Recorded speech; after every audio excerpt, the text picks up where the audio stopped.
In today's video, I'm going to teach you how to manage and change your store's location settings in Shopify. Whether you're running your own e-commerce business or just getting started with Shopify, knowing how to update your store's location is crucial for things like ensuring your inventory is accurate and your shipping details are up to date. So let's dive in and walk through the steps together.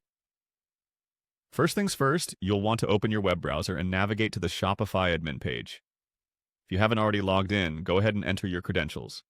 Once you're logged in, you'll land on My Store homepage. It's like the central hub where you can access all of your store's settings and analytics. Here, you'll want to look for the Settings option.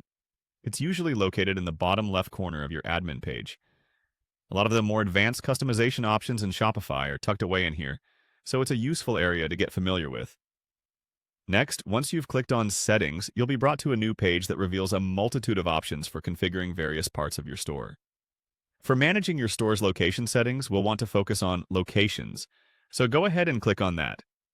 This section is essential for keeping track of where your inventory is stored and where your orders will be shipped from.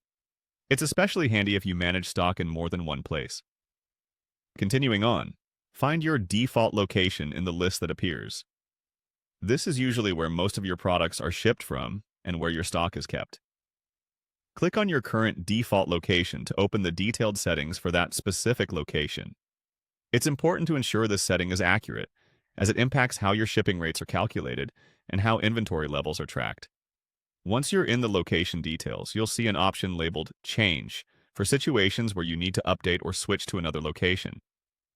Click on Change if you need to select a different address from your list of locations or if you need to add and define a new location.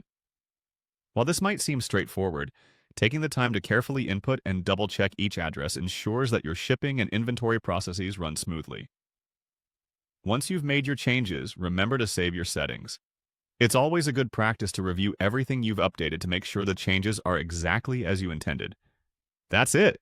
You've successfully managed and changed your Shopify store's location settings. By understanding how to navigate these options, you're empowering yourself to run your shop more efficiently and accurately. Thanks for watching, and if you found this guide helpful, be sure to like and subscribe for more Shopify tips and tutorials. Happy selling!